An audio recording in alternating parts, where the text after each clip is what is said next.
नमस्कार दोस्तों। आज हमारा तीसरा लेक्चर है जिसमें हम क्लॉज नंबर 2 से शुरू करेंगे और आगे के कुछ क्लॉज भी इस वीडियो में कवर करेंगे। दोस्तों, कई बार एग्जाम में क्लॉज नंबर भी पूछ लिए जाते हैं, इसलिए हमें सिर्फ टॉपिक ही नहीं बल्कि क्लॉज नंबरों को भी साथ साथ याद रखना है। अब ज़रा याद करें, क्लॉज नंबर 1 में हमने क्या पढ़ा था? वो था कंट्रोल यानी नियंत्रण। और उसे याद रखने की ट्रिक है, हमें एग्जाम में पास होना है तो सबसे पहले हमें अपने मन को नियंत्रण में रखना होगा, यानी क्लॉज 1 = कंट्रोल नियंत्रण, ऐसे याद रहेगा। अब हम क्लॉज नंबर 2 से शुरू करेंगे, जो है टाइप्स ऑफ पोस्ट ऑफिसेस यानी डाकघरों के प्रकार। और इसे याद रखने की ट्रिक है, टी से टू भी होता है और टी से टाइप्स ऑफ पोस्ट ऑफिसेस भी होता है। यानी जब भी क्लॉज नंबर 2 याद करना हो तो बस याद रखो टी मतलब टू और टी मतलब types of post offices.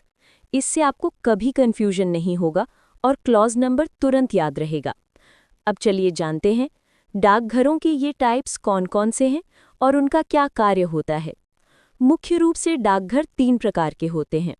1. Head office HO यानी प्रधान डाकघर। 2. सब ऑफिस एसओ यानी उप डाकघर। 3. ब्रांच ऑफिस बीओ यानी शाखा डाकघर। प्रधान डाकघर एचओ किसी क्षेत्र के सभी डाकघरों का मुख्य कार्यालय होता है। इसमें स्वयं, उप डाकघर यानी एसओ और शाखा डाकघर यानी बीओ, ये तीनों शामिल होते हैं। ये लेखा कार्यालय यानी अकाउंट ऑफिस के रूप में कार्य करता है और अपने अधीन आने वाले सभी डाकघरों के मौद्रिक लेनदेन यानी मॉनेटरी ट्रांजैक्शंस का लेखा रखता है। इसके प्रभारी हेड पोस्ट मास्टर यानी प्रधान डाकपाल होते हैं और ये सभी प्रकार के डाक लेनदेन को संभालता है। दोस्तों, हेड ऑफिस एचओ और सब ऑफिस एसओ दोनों जनता को लगभग समान सेवाएं प्रदान करते हैं। बस इनमें एक छोटा सा अंतर होता है, वो है सेविंग्स बैंक ट्रांजैक्शंस यानी डाकघर बचत बैंक कार्यों में। अब बात करते हैं फर्स्ट क्लास हेड ऑफिस की। ये डाकघर अधिक प्रमुख नगरों में स्थित होते हैं। इनके प्रभारी इंचार्ज होते हैं राजपत्रित अधिकारी गैजेटेड ऑफिसर्स। अब यहाँ एक खास बात याद रखिए, फर्स्ट क्लास पोस्टमास्टर अपने स्वयं के कार्यालय के संबंध में सुपरिंटेंडेंट ऑफ पोस्ट ऑफिसेज की शक्तियाँ प्रयोग कर सकते हैं, लेकिन ध्यान रखिए ये शक्तियाँ सिर्फ अपनी ही कार्यालय तक सीमित रहती हैं। अब जानते हैं स्टाफ और कंट्रोल के बारे में। हेड ऑफिस और सब ऑफिस, इनका संचालन विभागीय अधिकारी करते हैं, जबकि ब्रांच ऑफिस का संचालन करते हैं हमारे ग्रामीण डाक सेवक जीडीएस। ऑपरेशनल अथॉरिटी, डाकघरों को डाक संबंधी सभी कार्यों का अधिकार होता है, जैसे पोस्टिंग, प्राप्ति, छटाई, सॉर्टिंग, हैंडलिंग, संचरण और वितरण। ये डाकघर निम्नलिखित मेल सेवाएं प्रदान करते हैं: पोस्ट बॉक्सेस, पोस्टेज, पार्सल सेवाएं। इसके साथ साथ ये नॉन पोस्टल सर्विसेज यानी गैर डाक सेवाएं भी प्रदान करते हैं, जैसे banking, insurance, philately, money remittance, retail services जैसे पासपोर्ट और फॉर्म की सुविधा। अब आते हैं फाइनेंशियल और एडमिनिस्ट्रेटिव फंक्शंस यानी वित्तीय एवं प्रशासनिक कार्यों पर। हेड ऑफिस अपने अधीन आने वाले सभी सब ऑफिसेज के लेखों का समेकन करता है। ये पोस्टल अकाउंट ऑफिस को रिपोर्ट भेजते हैं, साथ ही कर्मचारियों के वेतन, सैलरी और बिल तैयार करते हैं और उनकी सर्विस बुक्स का भी रखरखाव करते हैं। अब बात करते हैं डिफरेंट हेड्स यानी प्रधान डाकघरों के विभिन्न प्रमुखों की। सबसे पहले आते हैं जनरल पोस्ट ऑफिसेज यानी जीपीओज। इन्हें 2 भागों में बांटा गया है। डायरेक्टर हेडेड जीपीओज यानी वे प्रधान डाकघर जिनके प्रभारी डायरेक्टर होते हैं यानी निदेशक होते हैं, और नॉन डायरेक्टर हेडेड जीपीओज यानी वे जीपीओज जिन्हें डायरेक्टर नहीं बल्कि चीफ पोस्टमास्टर और सीनियर पोस्टमास्टर संचालित करते हैं। अब आते हैं हेड पोस्ट ऑफिसेज पर। इन्हें भी 2 श्रेणियों में बांटा गया है। नॉन गैजेटेड एचओज यानी वे प्रधान डाकघर जिनके प्रभारी पोस्टमास्टर होते हैं और जो नॉन गैजेटेड ऑफिसर्स होते हैं, और गैजेटेड एचओज यानी वे डाकघर जिनके प्रभारी गैजेटेड ऑफिसर्स होते हैं। अब ये गैजेटेड हेड पोस्ट ऑफिसेज भी 2 प्रकार के होते हैं। फर्स्ट क्लास गैजेटेड एचओ यानी प्रथम श्रेणी राजपत्रित प्रधान डाकघर, इनके प्रभारी होते हैं chief postmaster. Second class gazetted HO यानी द्वितीय श्रेणी राजपत्रित प्रधान डाकघर, इनके प्रभारी होते हैं सीनियर पोस्टमास्टर। अब बात करते हैं सब ऑफिस यानी उप डाकघर एसओ की। दोस्तों, सब ऑफिस एसओ वो डाकघर होते हैं जो हेड ऑफिस यानी प्रधान डाकघर के अधीन काम करते हैं, यानी ये हेड ऑफिस के सबऑर्डिनेट होते हैं और इनका लेखा संबंध यानी अकाउंट्स भी हेड ऑफिस से ही होता है। सब ऑफिस अपने सारे काम और रिपोर्ट्स हेड ऑफिस को ही भेजते हैं, यानी ये अपने सभी डेटा, लेन देन और रिकॉर्ड्स प्रधान डाकघर को रिपोर्ट करते हैं। इनके प्रभारी होते हैं सब पोस्ट मास्टर, जो सभी प्रकार के डाक, बैंकिंग और वित्तीय लेन देन करते हैं। सब ऑफिस के सभी वित्तीय रिकॉर्ड्स यानी फाइनेंशियल रिकॉर्ड्स हेड ऑफिस के साथ मर्ज होते हैं। सब ऑफिसेज शहरी और ग्रामीण दोनों ही क्षेत्रों में स्थित होते हैं, यानी ये हर स्तर पर जनता को सेवा देने का काम करते हैं। सब ऑफिस से जनता को डाक बुकिंग, बैंकिंग और बीमा जैसी सभी प्रमुख सेवाएं प्राप्त होती हैं। इतना ही नहीं, सब ऑफिस अपने अधीन आने वाले ब्रांच ऑफिसेज बीओ के लेखों को भी संभालते हैं, यानी सब ऑफिस ब्रांच ऑफिस के अकाउंट्स को मेंटेन करते हैं, उनसे धन की प्राप्ति भी करते हैं और ज़रूरत पड़ने पर धन की आपूर्ति भी करते हैं। सब ऑफिसेस को कर्मचारियों की संख्या यानी स्टाफ काउंट के आधार पर वर्गीकृत किया गया है। कितने कर्मचारी सब ऑफिस में काम करते हैं, इसी के आधार पर यह तय होता है कि वो किस श्रेणी का सब ऑफिस कहलाएगा। सबसे पहले आते हैं टाइम स्केल सब पोस्ट ऑफिसेस। इन्हें 3 भागों में बांटा गया है। पहला है एमडीजी यानी मुख्य डाकघर, दूसरा है एचएसजी यानी हायर सिलेक्शन ग्रेड सब ऑफिस, जिसे हम कहते हैं उच्च चयन ग्रेड उप डाकघर, और तीसरा है एलएसजी यानी लोअर सिलेक्शन ग्रेड सब ऑफिस, मतलब निम्न चयन ग्रेड उप डाकघर।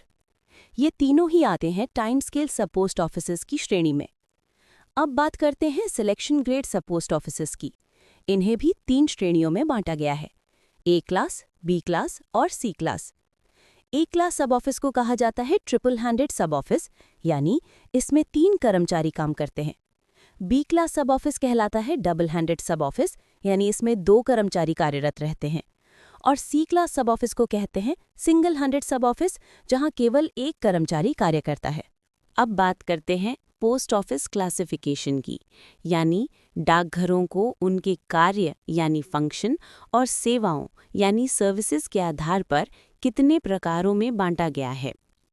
सबसे पहले आते हैं डिलीवरी ऑफिसेज यानी वितरण कार्यालय। ये वो डाकघर होते हैं जहां से डाक का वितरण किया जाता है। इनमें डिलीवरी स्टाफ होता है और हर डिलीवरी ऑफिस का अपना एक अलग पिन कोड होता है, यानी जहां डाक बांटने का काम होता है वो कहलाता है डिलीवरी ऑफिस। अब बात करते हैं नॉन डिलीवरी ऑफिसेज यानी गैर वितरण कार्यालयों की।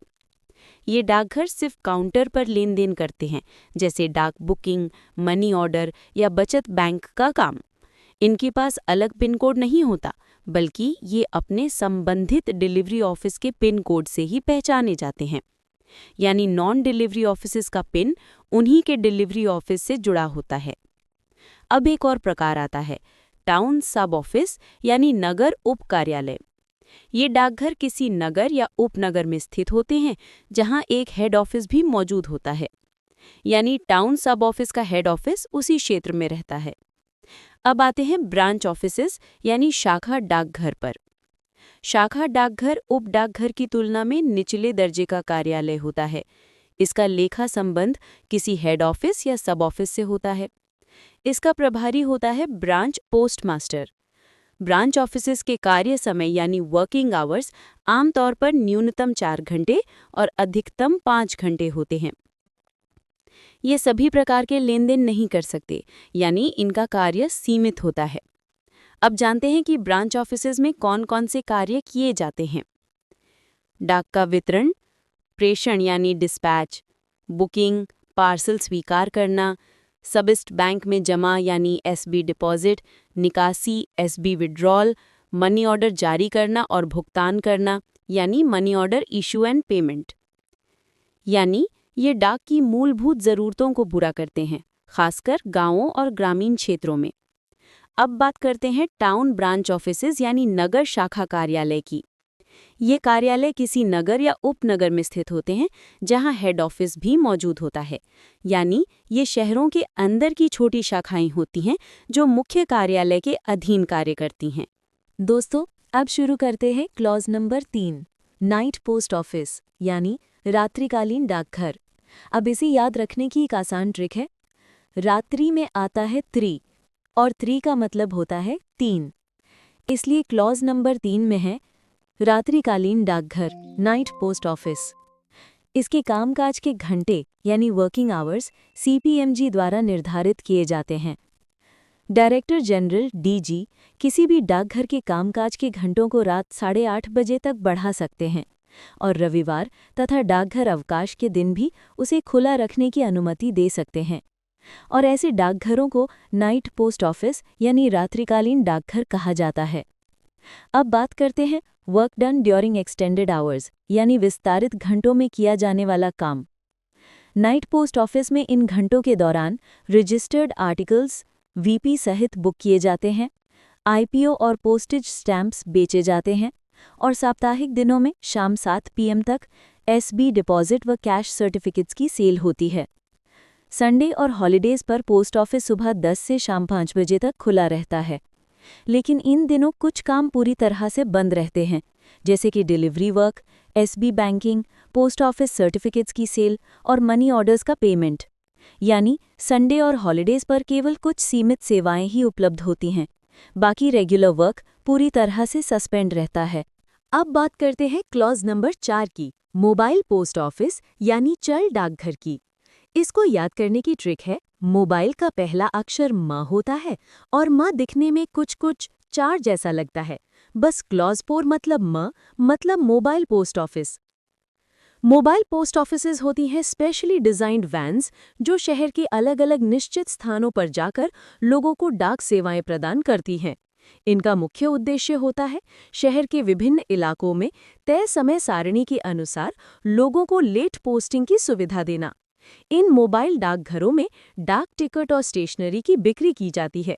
बीमाकृत पार्सल, सतही और हवाई डाक यानी वीपी को छोड़कर बुक किए जाते हैं। साथ ही अपंजीकृत पत्र mail, EMO booking, my stamp और पोस्टल बैंकिंग ट्रांजैक्शंस भी किए जाते हैं। ये डाकघर विशेष रूप से सुसज्जित वाहनों के माध्यम से डाक और अन्य सेवाएं प्रदान करते हैं। साथ ही ये जनता और बच्चों में डाक सेवाओं के प्रति जागरूकता फैलाने का भी काम करते हैं। लेकिन याद रखिए, संडे और पोस्टल हॉलिडेज के दिन मोबाइल पोस्ट ऑफिस बंद रहते हैं। इसके अलावा मद्रास और नागपुर के मोबाइल डाकघरों को मनी ऑर्डर्स बुक करने की अनुमति भी दी गई है। इस तरह मोबाइल पोस्ट ऑफिस एक चलता फिरता डाकघर है जो डाक सेवाओं को लोगों के और करीब लाने का काम करता है। अब बात करते हैं बिजनेस आवर्स यानी काम के घंटे की, जो क्लॉज 5 से लेकर क्लॉज 8 तक आते हैं। हर पोस्ट ऑफिस और आरएमएस ऑफिस में क्लियरली नोटिफाइड आवर्स यानी स्पष्ट रूप से घोषित घंटे निर्धारित होते हैं, जिनमें जनता से लेन देन किया जाता है और डाक का डिलीवरी और डिस्पैच यानी वितरण और प्रेषण किया जाता है। पब्लिक बिजनेस आवर्स ये स्थानीय सुविधा यानी लोकल कन्वीनियंस और डाक के आगमन और प्रस्थान के समय के अनुसार तय किए जाते हैं। सभी काउंटर सर्विसेज अपने नियत समय पर बंद कर दी जाती हैं, यानी क्लोजिंग आवर के बाद कोई काम नहीं किया जाता। पूरे ऑफिस टाइम के दौरान किए जाने वाले कामों में शामिल हैं एनक्वायरीज एंड रेफरेंसेस यानी पूछताछ व संदर्भ, पोस्टेड स्टैम्प्स, डाक टिकट और स्टेशनरी की बिक्री और सर्टिफिकेट ऑफ पोस्टिंग यानी पोस्टिंग प्रमाण पत्र जारी करना। वहीं रजिस्टर्ड और इंश्योर्ड आर्टिकल्स जिसमें वीपी और पार्सल भी शामिल है की बुकिंग लगभग 6 से 7 घंटे तक की जाती है, जबकि सैटरडे को ये काम सिर्फ 5 घंटे यानी 3 बजे तक होता है। Money orders, postal orders, savings bank और post office certificates, telephone bill payment से जुड़े कार्य आमतौर पर 5 घंटे तक चलते हैं और शनिवार को ये काम सिर्फ 3 घंटे यानी 1 बजे तक होता है। ब्रांच पोस्ट ऑफिसेज यानी जीडीएस ऑफिसेज अधिकतम 5 घंटे तक कार्य करते हैं। खिड़की पर रजिस्टर्ड आर्टिकल्स, इंश्योर्ड और वीपी आर्टिकल्स की डिलीवरी और मनी ऑर्डर का पेमेंट संबंधित वर्गों के निर्धारित समय में ही किया जाता है। स्टेशनरी आरएमएस ऑफिसेज में रजिस्टर्ड लेटर मेल और आरडी आर्टिकल्स की बुकिंग, साथ ही स्टैम्प्स और स्टेशनरी की सेल की सुविधा उपलब्ध होती है। आर्मी पोस्ट ऑफिसेज के लिए वीपी आर्टिकल्स और मनी ऑर्डर्स की बुकिंग स्वीकार नहीं की जाती। पोस्ट ऑफिस एक्ट 2024 के अनुसार सर्कल हेड, रीजनल हेड और डिविजनल हेड तीनों अधिकारी ये तय कर सकते हैं कि जनता या ग्राहकों के साथ लेन देन किस अवधि में होगा और डाक वस्तुओं की डिलीवरी तथा डिस्पैच का समय क्या रहेगा। इन सभी समयों को तय करते समय अधिकतम कार्य घंटे, कारोबारी घंटे, स्थानीय सुविधा, मेल के आगमन और प्रस्थान का समय और काउंटर संचालन प्रणाली सभी को ध्यान में रखा जाता है। अब बात करें स्पेशल प्रोविजंस की, यानी विशेष प्रावधानों की। यदि आवश्यक या समीचीन समझा जाए तो सर्कल या रीजनल हेड को यह अधिकार है कि वे सामान्य कार्य दिवसों के अलावा अन्य दिनों जैसे रविवार या अवकाश के दिनों में भी विशेष कारोबारी घंटे निर्धारित कर सकते हैं। ऐसे समय में कौन कौन से ट्रांजैक्शंस यानी लेन देन किए जा सकते हैं और बुकिंग के लिए अधिकतम वस्तुओं की संख्या कितनी होगी, ये भी वही अधिकारी तय करते हैं, ताकि भीड़ को नियंत्रित किया जा सके और हर ग्राहक को समान सुविधा मिल सके। पोस्ट ऑफिस एक्ट 2024 में बिजनेस आवर्स में भी परिवर्तन किए गए हैं। रेफरेंसेस और इंक्वायरीज यानी संदर्भ एवं पूछताछ, ये सेवा पूरे ऑफिस वर्किंग आवर्स के दौरान उपलब्ध रहती है। काउंटर सेवाएं जिनमें डाक वस्तुओं की बुकिंग और पोस्टिंग, बीमा प्रीमियम का संग्रह, धन प्रेषण जैसे इलेक्ट्रॉनिक मनी ऑर्डर और भारतीय पोस्टल ऑर्डर तथा बचत बैंक से संबंधित लेन देन को प्रतिदिन लगभग 6 घंटों तक संचालित किया जाता है। क्लॉज नंबर 6 को सिलेबस से डिलीट कर दिया गया है। Now let's talk about clause 7। इस क्लॉज को याद रखने की ट्रिक है 7वां दिन यानी संडे, छुट्टी का दिन। इस प्रकार हमें याद रहेगा कि क्लॉज 7 में business done on Sunday and post office holidays, रविवार और डाकघर अवकाश के दिन, व्यवसाय। All post offices including mobile post offices remain closed except night post offices.